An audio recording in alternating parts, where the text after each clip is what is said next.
What's this? Yeah, try your level. Hi. Oh no, I got it. Do you see? That's a professional at work. Well, on the fly, kind of. You're kind of on the fly. Sound. Like Jeff Sound Goldblum, man. the sound man from the Fly. I'm gonna, you know what? It's not what I meant. I'm actually putting my sunglasses back on. That's fine.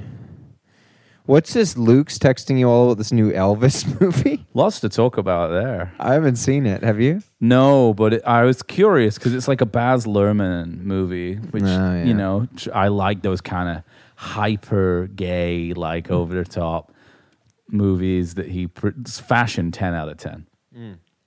We're talking fashion 10 out of 10. We're like, you know, Romeo and Juliet, peak fashion. Well, we're all still in doing my it. opinion, the only good film he ever made, but we may differ on that. Well, I've not seen Elvis yet, but I mean, can we just... Didn't care for Moulin Rouge. I think this is like the Elvis one is like a blues Moulin Rouge. Blues Moulin Rouge? Moulin Blues. Okay. That's better. Let me just look. Oh, here it is. No, Luke is saying it's a bit of a sensory overload. Well, I mean, most of Baz Luhrmann's movies are. Got to see it in 4DX. Yeah, with a D-box kind of, you know, rumble pack seat. Yeah, D-box, 4D. We got like a Tame Impala, you know, remix for it and stuff. You know, but he's talking about... Tame Impala did the soundtrack to the Elvis movie? I just like... they did a song on it, but it's kind of like Jack White's all over it. What? With trap beats. Sensory overload. It's not... It's like about like an alternate like gay Elvis or something. Oh. Luke's... it's like Yesterday, that movie? I think so. Or it's Not like quite. if Elvis was in Tame Impala or something? Yeah, and you got like... And Luke's... I love this text. Baz Luhrmann was the director, so all the dudes are super hot and the chicks are busted. Which is just like a classic Luhrmann energy. I mean, Claire Danes is a beautiful woman, but he normally packs. She's not as hot as Leonardo DiCaprio, though. He stacks. Stacks the dudes Sorry up. to say. Yeah. She's not quite as hot as Leo. He stacks the dudes. That's all we know. But this is a new location. Certainly is. I mean, yeah. Well, it's kind of old school. Let me just, if I may. Break it down. If I may. Break it down for me. I'm a bit of a, I'm here in town. Yeah, you're a little bit of a kind of Guthrie. I'm Pilgrim. working. I'm kind of coming into Los Angeles, that kind of thing. I'm here working, and I'm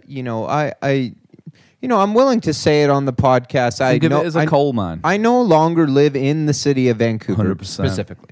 So I'm here working, producing a record. You know, as some people know, besides doing this, we are actually working sometimes working professional musicians, and I'm lucky enough to be here staying in your own song brother Graham's soul brother apartment, because his roommate is out of town. You know, it's just 100%. This is one of those things in life that just makes you glow and feel the joy that you have friends who are willing to help you. I also want to say what a nice apartment it is. Beautiful. I mean, we're right down a block away from Kitts Beach. Let me set the scene. Okay, set it up, and then I got a good story for you. We're a block away from Kitts Beach, which I would call the kind of Bondi Beach of Vancouver.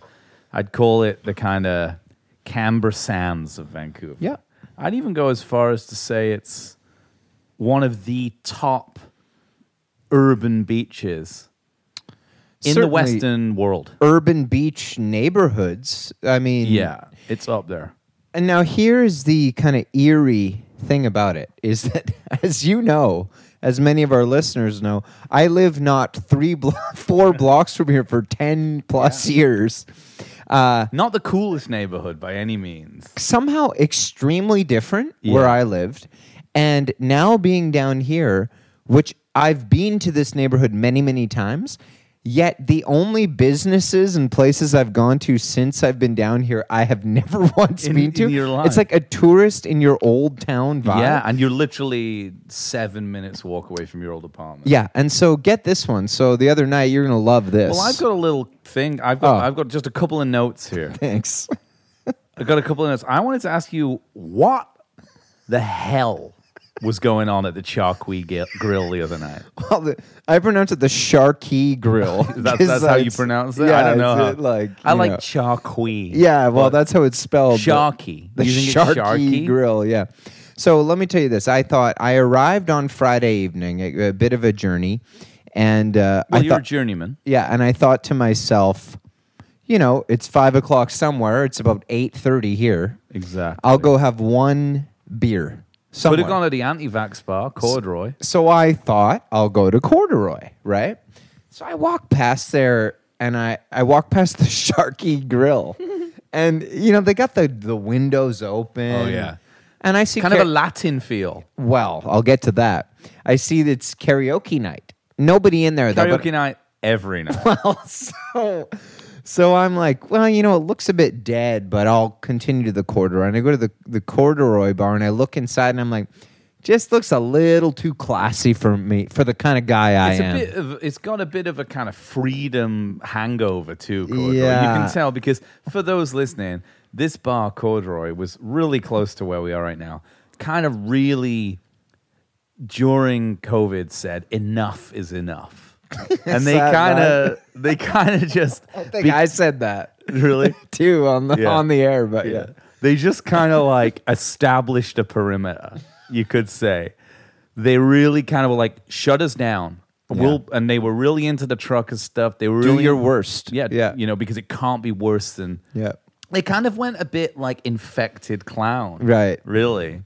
Yeah, because I remembered it a bit differently before. Yeah, but when I walked by, I think it used to just be like a skitty bar that served PBR, but they they really had burgers pivoted. and stuff. But like this was like I don't know, but I clearly was picking up on that energy because I did a full 180.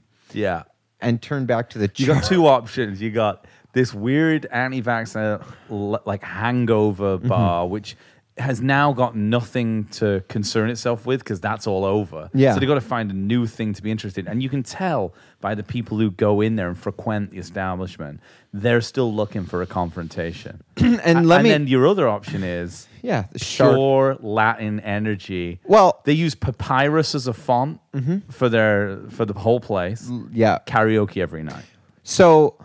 for those of you, if you're thinking of starting a bar too, I'll tell you this. They were playing some kind of decent music, and I could hear it wafting outside. So I was like, well, it was kind of like a country rock kind of tune. Oh, I or thought it might be more of a Buena Vista. No, kind of it actually surprisingly was more like kind of a cosmic country kind of thing. Interesting. So I was like, I don't know if you're trying to draw a crowd like me.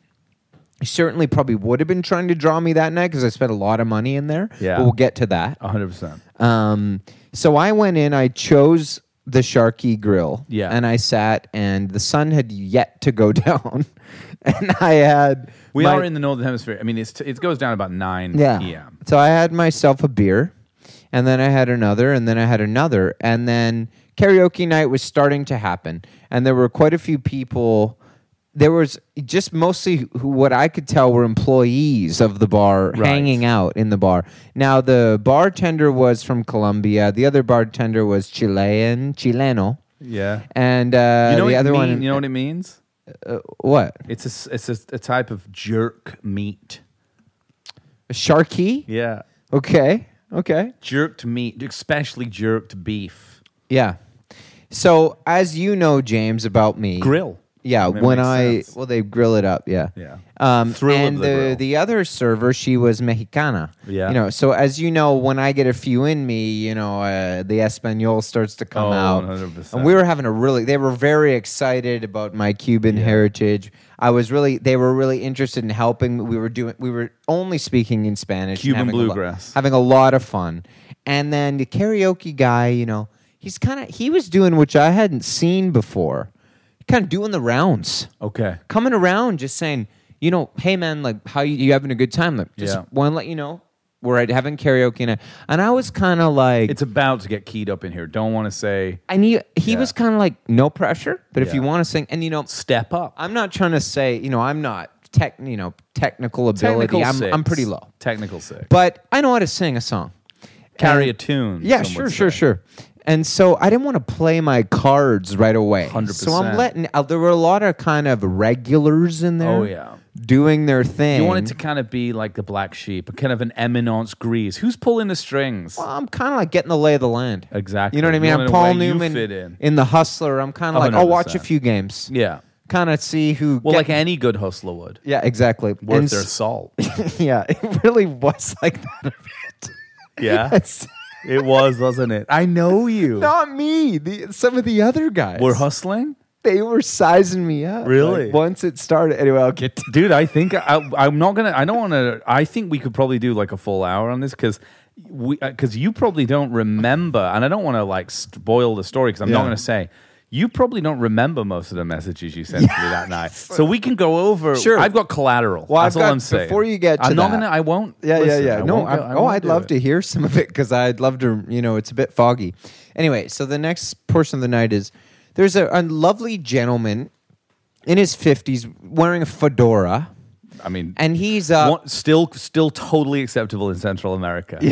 So he's doing a lot of the Spanglish style. Clearly doesn't speak Spanish, but doing a lot of that. Gracias. I love those another guys. One, uno más. Everyone loves those guys. You know who loves those guys? The Spanish-speaking people. They fucking... Honestly, hot tip for anyone listening, because this is a Wednesday one. Normally save the hot tips for the Patreon. Right. If you're ever in a place and you don't speak the language, do some of that shit. Yeah.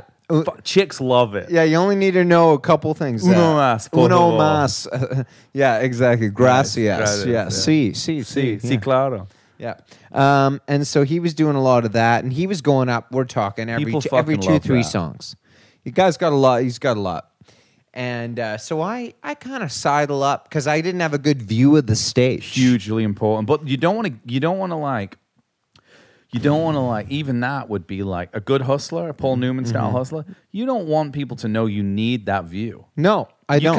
You're kind of Russian espionage in it. You're like, I've got a mirror over there. I can see what's going on. It was a bit odd, though, because I really, like a good hustler, I also don't want to have my back to the crowd because I don't want someone coming up to me when I don't see them. Exactly. Stabbing me in the, you know what I mean? So I like to kind of like... Singing a high C. I like to see what's going on in the bar. Hear what's going on. You know what I mean? Yeah, exactly.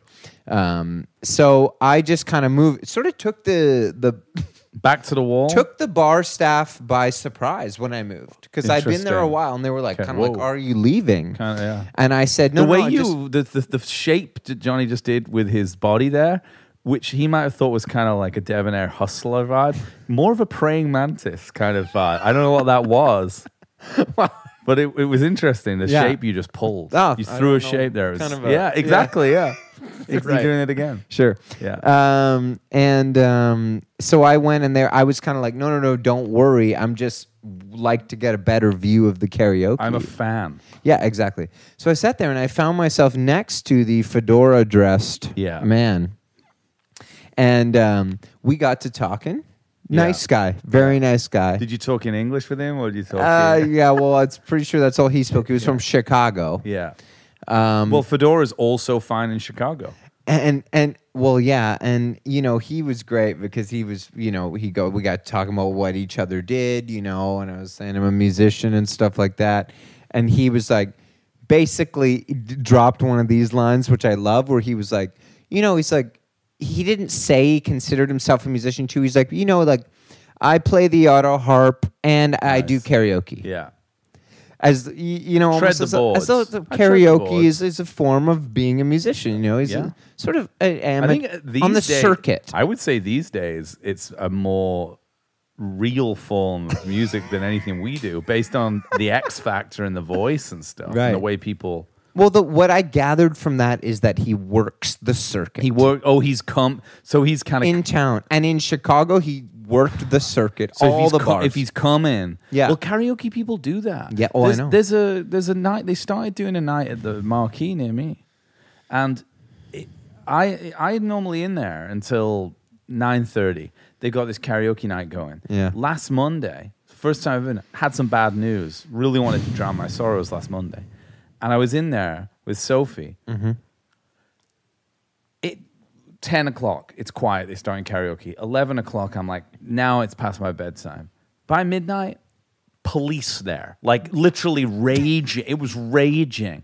You got fight industry people coming, circuit workers, guys coming and being like, and if someone goes up there and they do my way and you're about to go up and do it, gloves off. You know what I mean?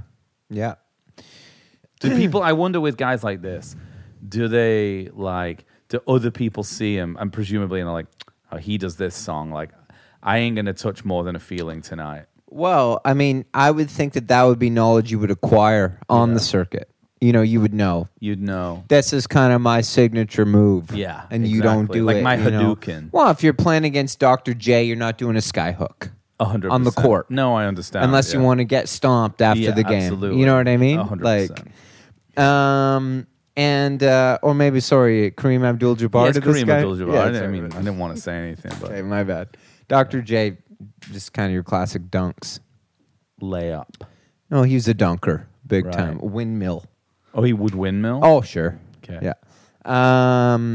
So anyway, so you and the fedora guy. Yeah, so the fedora guy's kind of like, he's like fedorable. And there's another guy over there. I don't remember their names, but other guy over there, and he's like, what? Wait, do you see Diego go up there? Diego? Yeah, he was like, the amazing fedora guy voice. said that? Yeah, he said that about another guy who's a regular. Diego. He's like, he's there every night.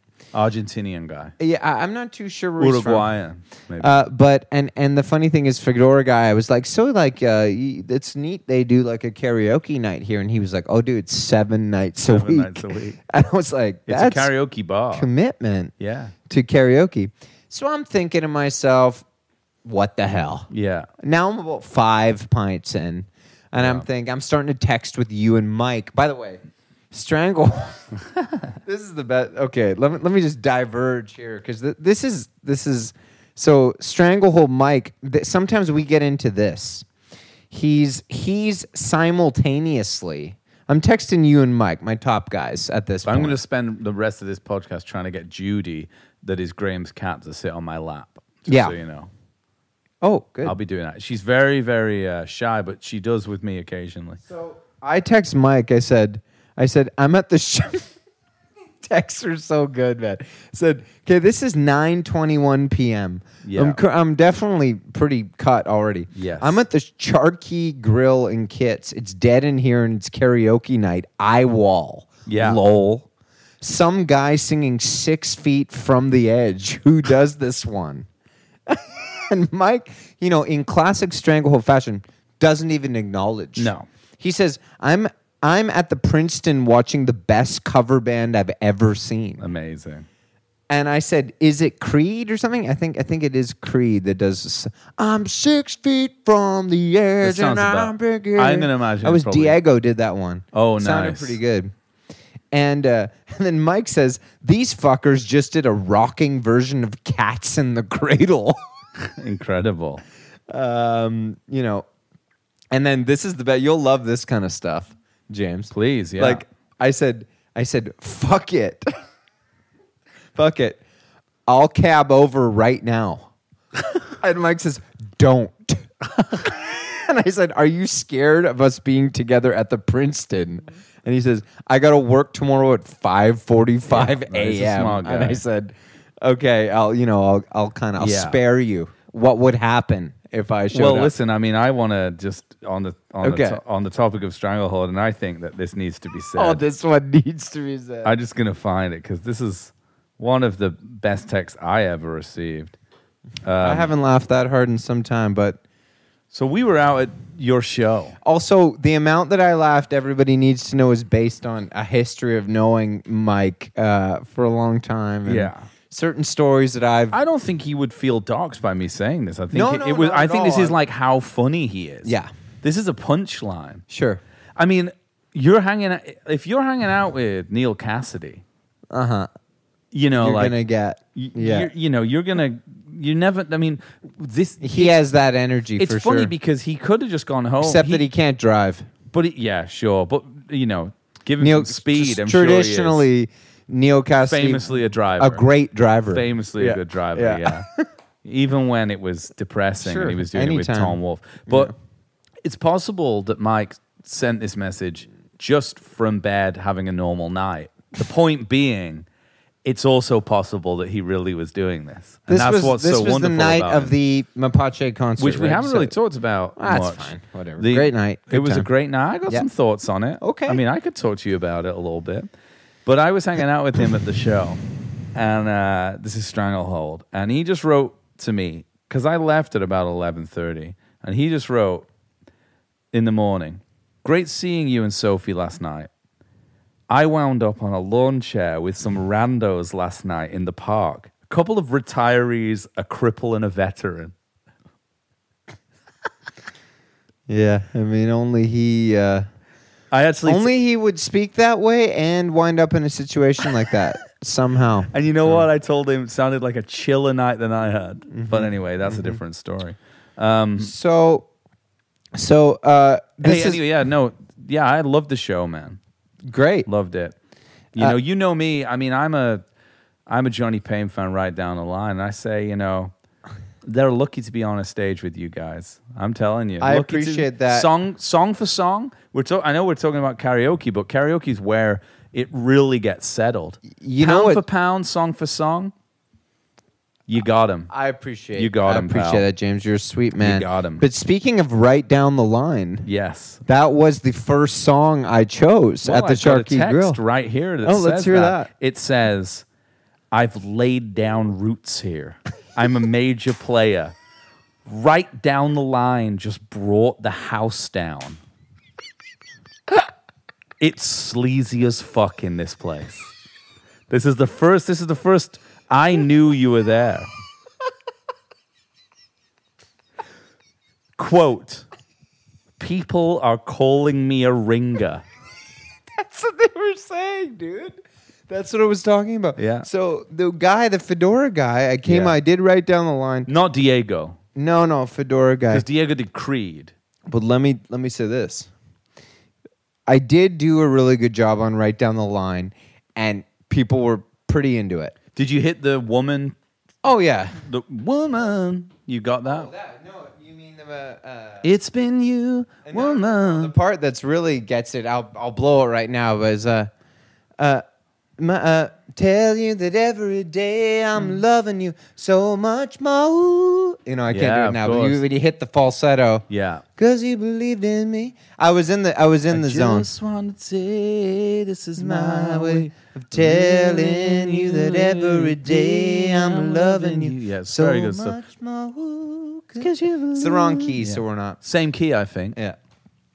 Anyway. Too much perspective. Anyway, I did it well, and then I went on, and Fedora guy was like, he was like, "You're a ringer, dude." He's like, we didn't know you could actually sing, kind of thing. Yeah. And then I glanced over at Diego. Yeah.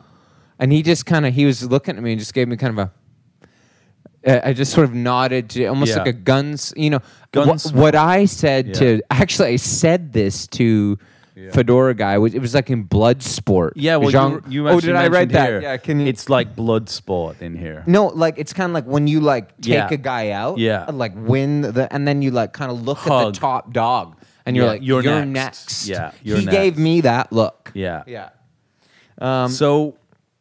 So at that point, it started to pack out. I asked you here as well, yeah, because you said you've only done.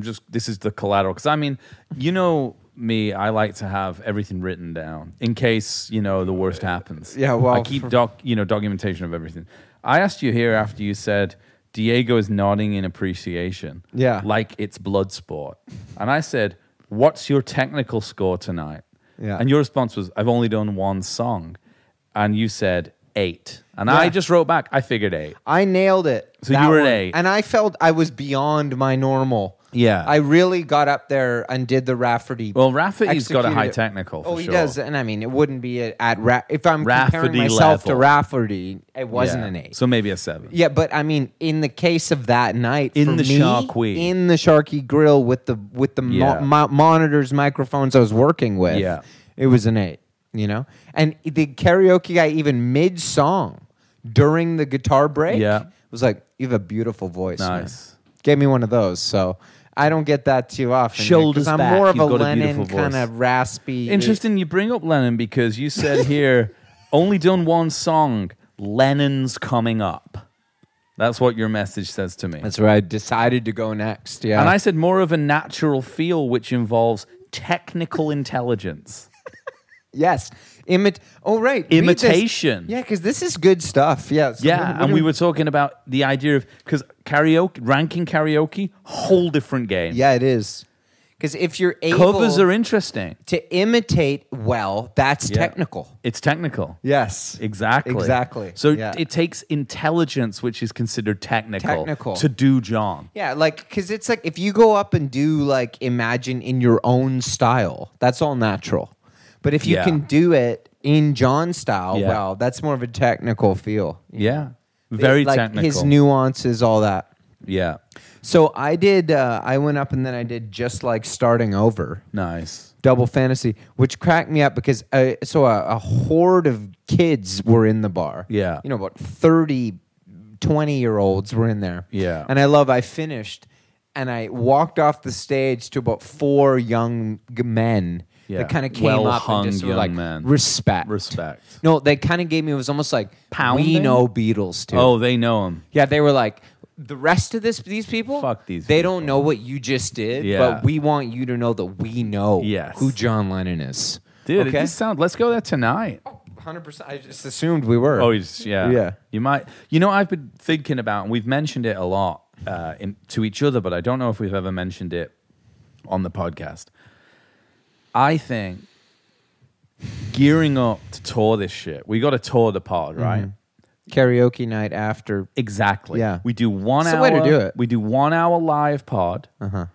Audience can get involved, or they can just listen and just figure out how the magic, watch the magic happen. Yeah. Then we just do karaoke. And everyone gets involved. Imagine That's when we how do, I would do it. When we do the first night, we should do it at what's going to be Grill? The Sharky Grill tonight. But then we could do it in LA. Where would you want to do it in LA? Tex or something? Tex would be cool. Yeah. Yeah. It might be gone now. There's a place, really sleazy spot I went to out near the Burbank Airport. That feels really called good. The Smokehouse. That feels really good. Yeah. Kind of a roadhouse feel. Nah, it's more of a kind of cheaper Musso and Frank's, but out by the airport. Yeah. Kind of our style. Kind of a Neil Hamburger vibe. Imagine underestimate. Imagine how stoked people are going to be. Hamburger. You know how everybody, James, thinks that we edit this to be as amazing as it is? Yeah. Imagine when they see us do it live and they realize it'll be like when you see, the Beatles live. I don't know where I'm going. I don't even know. I don't know if anyone do they think we edit it? No, I don't think so. I've only That's my joke. Twice, is that if anybody actually thinks we edit this, no, I've edited it a couple of times, but it's only been when we said really bad stuff. Well, I've said a couple of things, and it's even I don't think that one's worth it. But hey, listen, some of the guests we've had, I've just let. It's absolutely crazy. Disgusting things out. I'm not going to mention. We've had a couple guests. of people say the Beatles aren't good. Oh my God! Yeah, exactly. I won't stand for that kind of talk. I won't consider it. No, and I just want to see. We're just at Double Fantasy. So you're doing we're just here. So I've got a clip here. I think you sent me the clip. No, I've got a clip here. Okay, I just want to continue because I like this sort of what I call a sidebar narrative. Okay. Of me and Stranglehold. Okay. All right. Yeah. So this.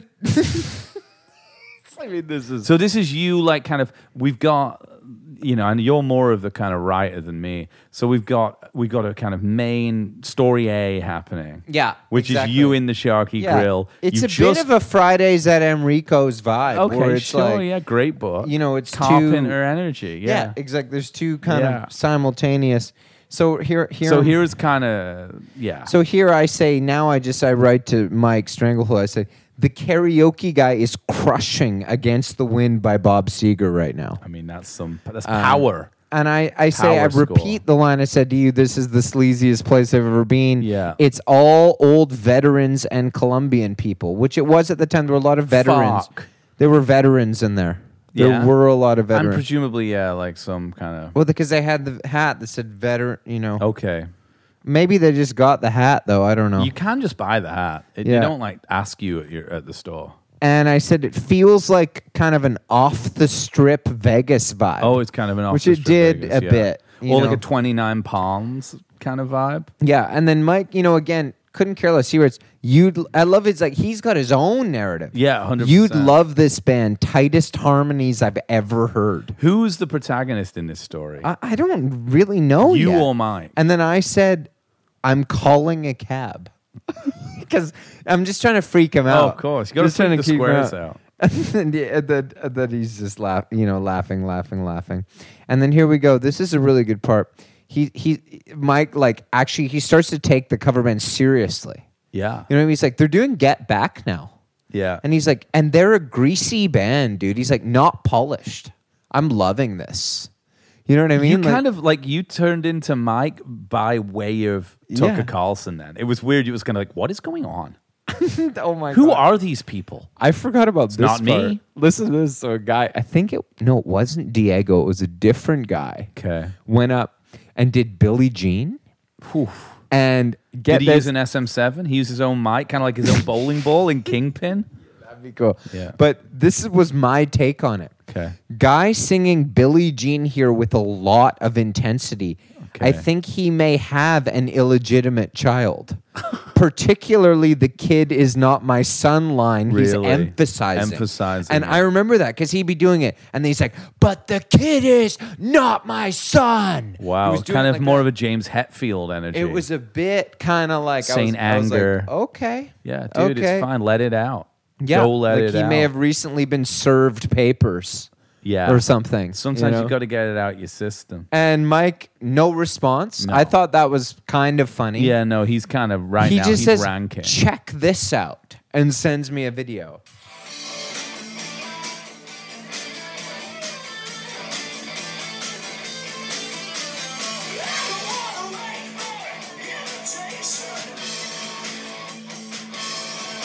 Ripping.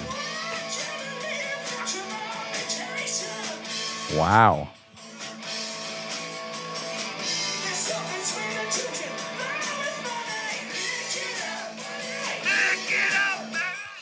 You see your Stranglehold there at the end singing Lick It Up along with them by Kiss. You've got a woman on all fours. You've got to do Fran Drescher. It's got to be more like a Queen's Astoria thing. You can probably do that. You have a woman on all fours. Yeah, you've got You got a woman on all fours.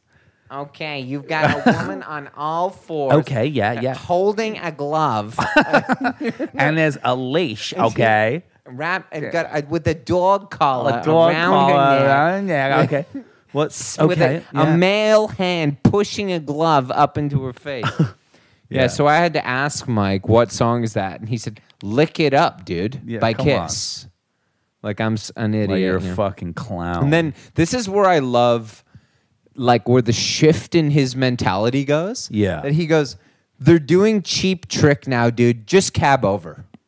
Like, at this point, he's He's like, he's like, there's no way we can't, like, enjoy I've committed to rock bottom tonight. He's like, like, maybe work's not going to happen, whatever. Like, it's kind of like, this could be kind of, when I think of Mike in those situations, I think more of it's kind of like, when I think about, like, I think about rock bottom, he's thinking this night could be so good it ends with an active shooter.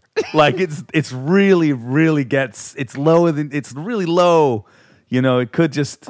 Or it could just end with me singing, crying into my Budweiser. I think, I quite frankly think he's so legitimately like, this is, okay. Okay, this is a really, I hope Mike listens to this and I hope he does it because he's asking. This, also worth remembering here, this podcast ultimately is just a podcast we did for Mike. Yes. Okay. It really is. So let me just say this, okay? And this is said with completely earnestly. Where Mike is at in his life, he would not attend probably to me a legitimate concert. No, he would go to the cover. So this is kind of like him saying that is like really like you don't want to miss this. Yeah, because this is like like this is. But like also the best thing he's seen. But he's not wrong. No, he's also not wrong. He's not wrong. And he also was at the Mapache show. So yeah, but I tell you what, I guarantee this was a ripping good time. Dude, that sounded good on my phone. It sounded like it was mixed. Yeah, and they did like they're in Cheap Trick, Kiss, Beatles, power guitars. I mean, I want to find out who they are, and we'll go next time because it'd be really good. Try and get them to the Sharky Grill. What's he got going on here? Here's another video. Oh no, this is where he kind of figured out. Heard so good. Yeah.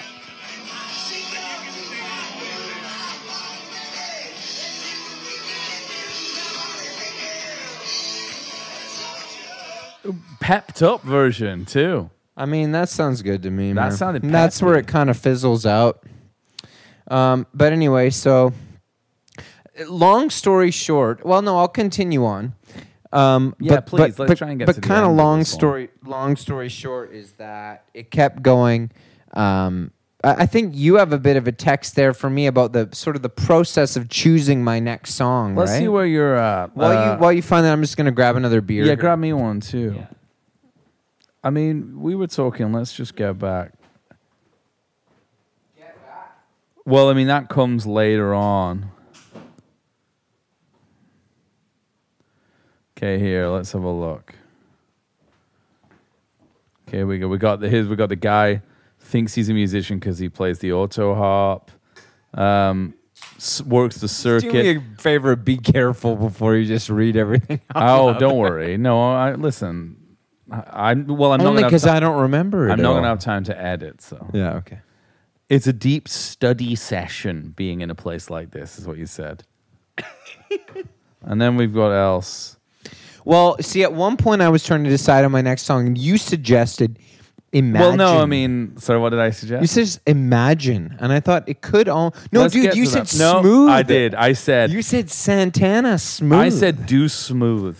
Because you said it's all Colombians and dudes in fedoras, and I just naturally, I said do Smooth. Yeah. Even get some veterans in there, like anyone who's been a nom, anyone who likes anything hot. They're gonna, snowbirds. They're going to love Smooth. Yeah. And you say here, it would kill. I'm going to do it. And I just said, king shit. You do Smooth, it will crush.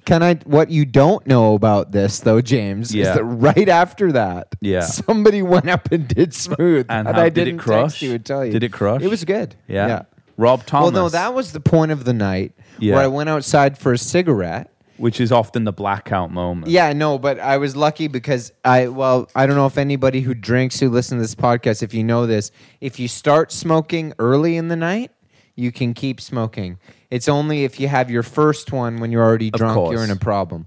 So I'd been fine. Yeah. But I was out having one, and this was a key TSN, ESPN turning point of the night. Okay. Where I'm outside, Smooth is happening. I'm outside having a cigarette here, painting the picture here. Yeah. It's about, well, you can tell me, what's the time on that? Well, right now I'm in an interesting part where you're saying, this is just after Smooth, and you say, I'm doubting it now. Okay. There's a lot of young kids doing current hits, and then you say, but honestly, me doing Lennon garnered a lot of respect. Those who know that the Beatles are good. And we're talking about 11:45 p.m. Okay. Yeah. That's what I was going to say, 11:30. So right around then, I'm outside, and I think to myself, I have one of these moments, you know it well. You're outside, and I'm thinking to myself, having the cigarette, I'm thinking, I'm done. Mm-hmm.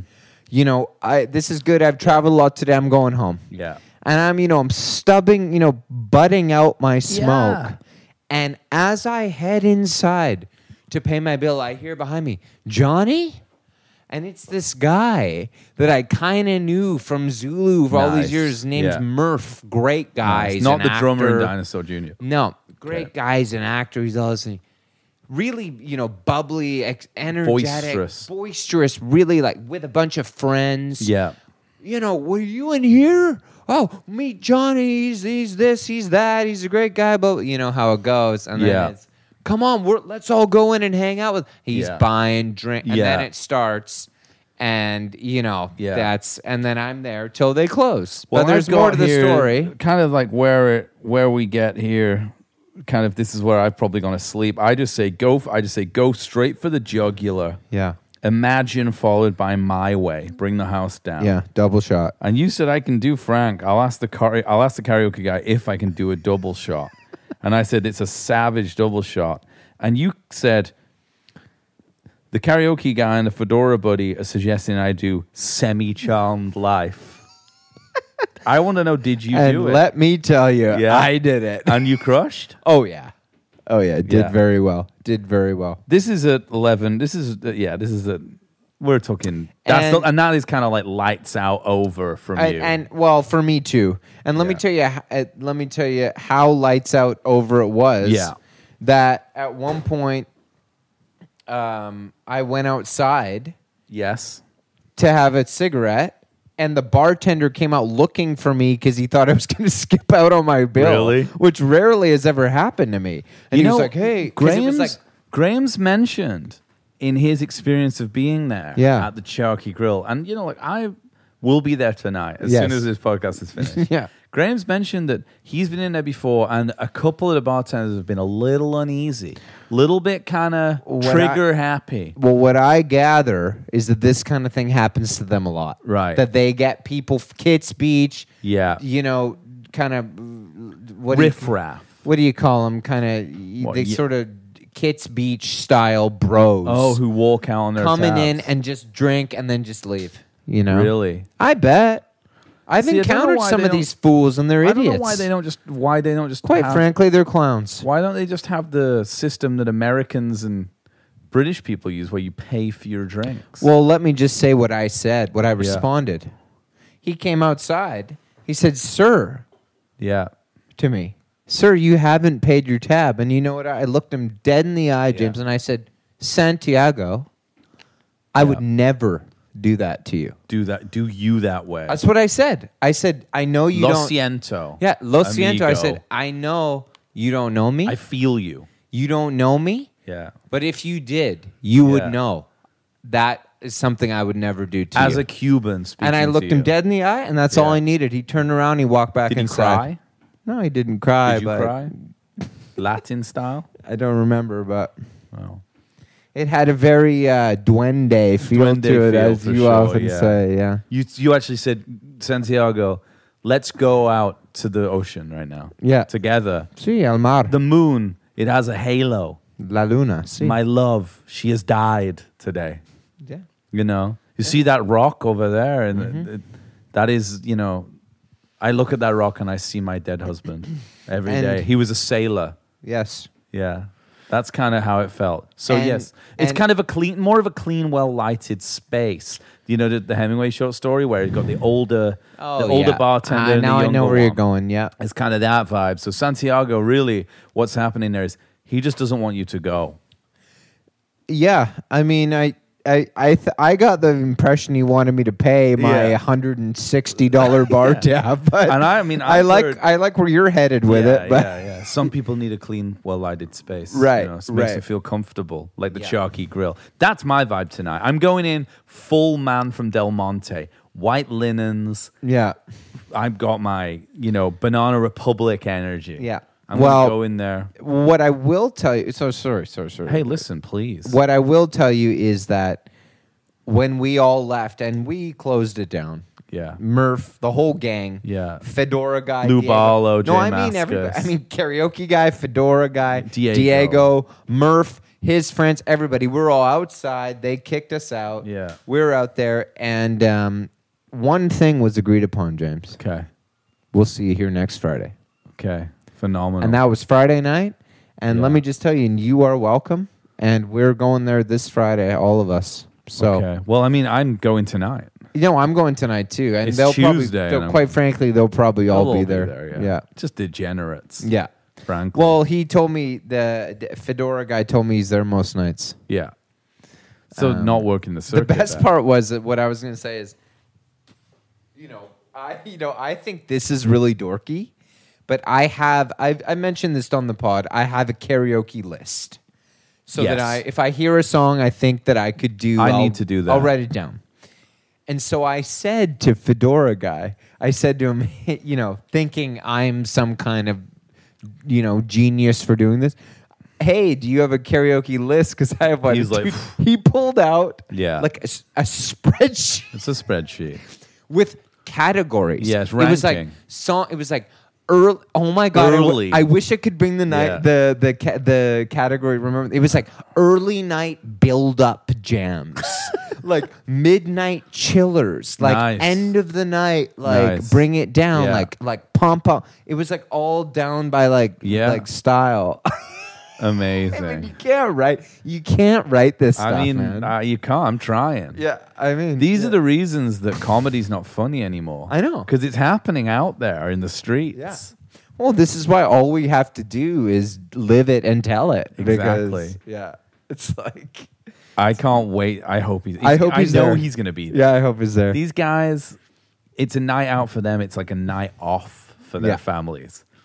You know what I mean? I didn't get the impression Fedora guy had a family. You could buy a family. I think he was a very nice guy. I don't mean if he's listening now, which I doubt.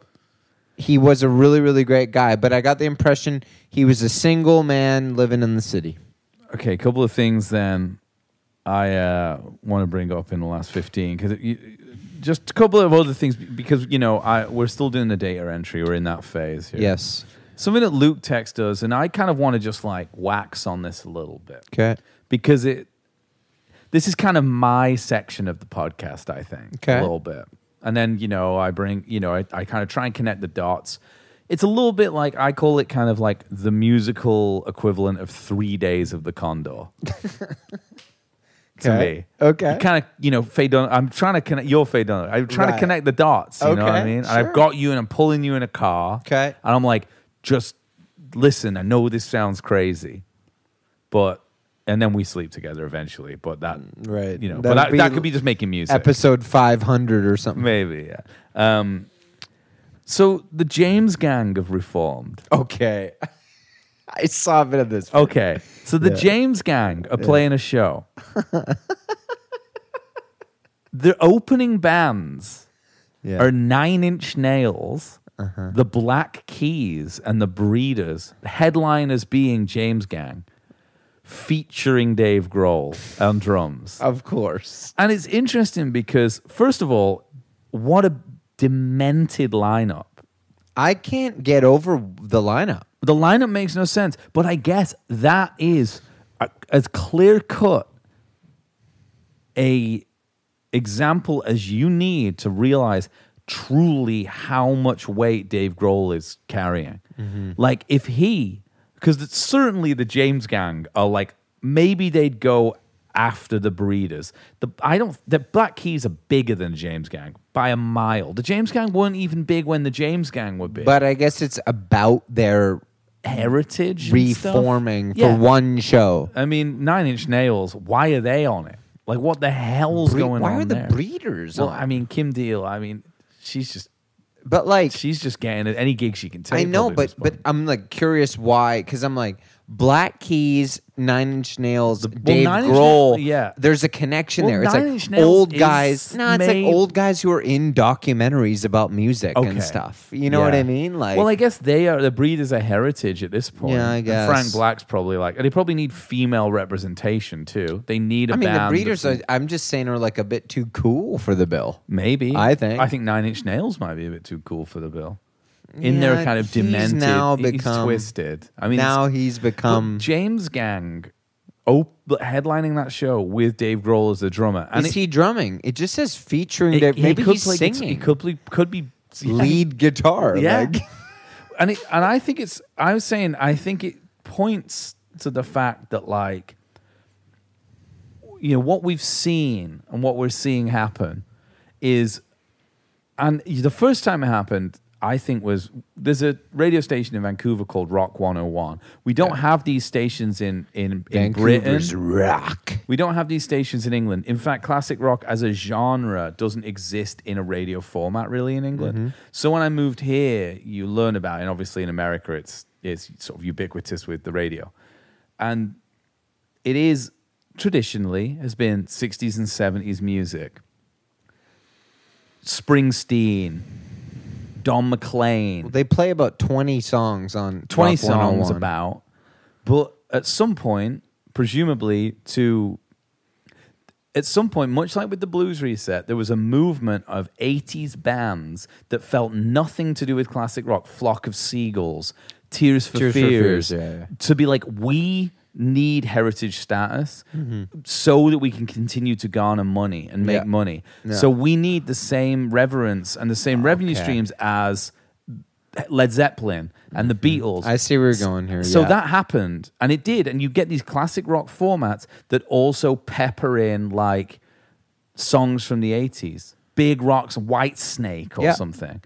And now we're seeing the true work of the 90s musicians to be like, we want to be considered the same as the James Gang. So like many already are. Clearly Eddie Vedder's already gotten plenty of skin in that game. Yeah, exactly. And Dave Grohl is like, I'm the keymaster. Like I already have, I'm on both sides of this. Like I don't even need to go heritage yet. Nine Inch Nails probably are like, we need in because we're not making music. So I think we're just seeing the 90s version of that. You know, it's really the band's trying to get into the heritage rock market. This is a really hot take. You know, and I love your 3 Days of the Condor kind of section of the pod you do, and this is a really hot take. But what I will say is, you know, it's really interesting. It must drive Dave Grohl crazy that bands like Pearl Jam did it already because their songs are more poppy and accessible. They're right in on Rock 101. Oh yeah, even flows right there. But Nirvana, only certain songs can do it. Foo Fighters, like it's kind of like, so they have to really put like a square peg in a round hole. Yeah, you know what it's kind of really like Pearl Jam. 9 Inch Nails. They can't really do it. They're trying. But they're trying. So I think what Grohl's doing is like kind of taking his friends along and like blending in with this classic rock crowd to just be like, so that eventually the world just regardless of the sound of the music, which a lot of bands in the 80s did. Yes, Duran Duran. Yeah, they're in. They were a boy band. Yeah, they're in classic rock. Yeah, exactly. Hungry Like the Wolf, classic rock. But it's hard because a lot of the stuff he does is a little more aggressive. Obviously, There Goes My Hero is on there already. But that's kind of got like a 9/11 energy. Well, yeah. But I guess a lot, probably quite. How many Nirvana songs are on classic rock radio? Think any. Well, Smells Like Teen Spirit. All Apologies probably is the first one to get on. Yeah, probably. I would say All Apologies. I think I've heard Heart-Shaped Box. Maybe that might sneak on. Yeah, you know, I'm gonna say that the first one would have been All Apologies. Yeah, because it's kind of just like, and so a lot of that music that he gets royalties on is getting a bit lost because he's probably looking at those streams and being like, my 15%'s languishing. The only place he's getting played is 90s on 9. Exactly. On Sirius XM. Which is good revenue stream for sure. That's good, but not enough for a greedy guy like him. Ideally, he wants on the bridge. He wants Big Me to be on the bridge. Yeah, he does. Yeah. and for all the cows. Yeah, somehow. Yeah. And maybe even like Learning to Fly or whatever it's called. Like maybe on like yeah, exactly. He just doesn't want to be stuck on 90s alt. Only he wants to be on grunge, classic rock. Not just what's the grunge one called on Sirius? Oh yeah, it's called like the basement or the attic or something. It is. Yeah. Can I look it up? The cellar. Oh, what's it called? Look it up. I don't think it's that. It's something like that. Okay. There is a grunge one. Station. Sirius XM. Let's see. It's called Lithium. Dude, that must drive him crazy. Well, he's probably getting some money just off the title. It's just called Lithium. Yeah. Well, there you go. He's on that track. Just be in pain. Lithium. So yeah, that's something. That's really interesting to think about. That this is. It's a play. It runs a lot deeper than what we've originally thought about, that he's actually just trying to like join the Beatles. Well, and just be that's where we originally thought. I mean, I think that's happening too. Well, of course, but also that he is trying to just basically be a classic rocker. Yeah. Regardless of the music he's put out. Yeah. Just be acknowledged as that. Yeah. You see all these other guys playing the same thing. And I think that ultimately it's not the musicians that are doing it, it's their bankers who are like, this is how you need to do this to make more money, I think, probably.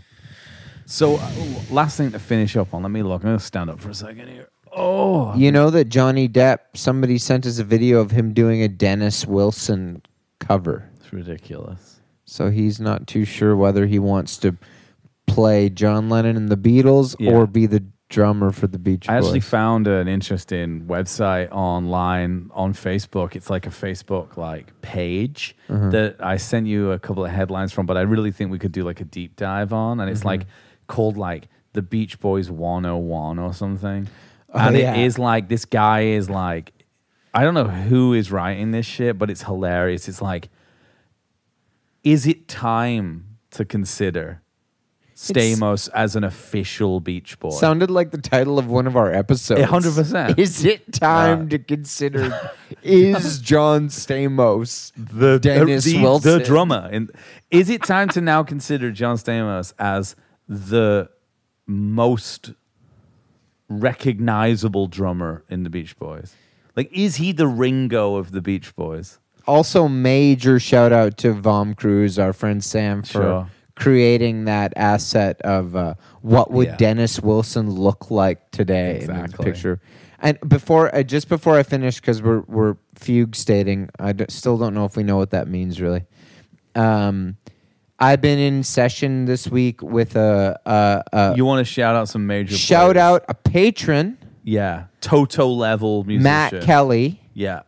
Who I have just been absolutely blown away with his Toto level musicianship. Professionalism. Yeah. I mean, definitely Toto level. This guy's going from piano to pedal steel to guitar. I mean, we're talking elite level session musician. And I just asked him briefly today. I said, "Have you heard the podcast that I do with?" And he said, "Oh, buddy," he's like, "I'm a patron." I didn't know that. Fan. That's really so. Good I news. said, "I will give you a shout out today on the podcast." We got a Graham Jones just come in here. We're in another his elite level session player. No lights on in here. Like we're living it. He's like, this is his house that we're in. We just live. Yeah. This is. We're like. This is how I spend most evenings here. About 2 minutes to go. Yeah, put some lights on. Normally I just talk into this mic. It isn't. There's plugged some mezcal beers in the fridge. Well, I might have turned that light. No, that one's on. That's good. No, it's good. Yeah, I thought that maybe the Zoom recorder. Hey, Graham, what does it say on that Zoom recorder? How long? You know how 2.5 minutes to go or something. You know what I wanted to talk about with you, Johnny, in the last 2.5 minutes? Also, shout out to Matt, of course. You know, an amazing person, an amazing friend. He's an incredible guy, incredible player, but I told him we'd give him a shout out. So I just wanted to talk a little bit about something that you said to me the other day, that you said just in a second, but in the past, these seconds have steered the ship of this podcast for months. Yes. And I have a feeling that this one little idea you had, kind of a big bang, could be the B of the Big Bang. Okay. You know? When you text me out of the blue and said, I think we should rewatch It Might Get Loud. Well, I didn't know that you'd never seen it. I've never seen it. And I just saw a clip. A clip on Instagram of Jimmy Page playing the riff from Whole Lotta Love. Yeah. And Jack Black and the Edge just Jack Black? He's in it? I didn't know he was in it. Pardon me. Shallow Hal? What are we talking about here? That'd be cooler. Tenacious D. He'd actually have more to offer. He probably would. He's probably better at guitar than Jack White. He's probably a better performer. Yeah. Anyway, so Jack White and the Edge just kind of like looking at him, just kind of like, fuck yeah. Just kind of. Is this what you got? I guess this is, a bit of that, but a bit of like, check it out. Like, this is how it's done. Yeah. Just feeling themselves. I mean, you know how. And I haven't seen it since years before we started this podcast. I find it so funny when people are filmed listening to music. Yeah. It's the most embarrassing state you can be in. Yeah. Because everyone's just listening, but you have to earnestly listen, and it's just so embarrassing. Dude, all they do is sit around and play their own shit, and like it sounds really bad. It might get loud. There's one part, I think, where Jimmy Page plays something that's okay. Yeah.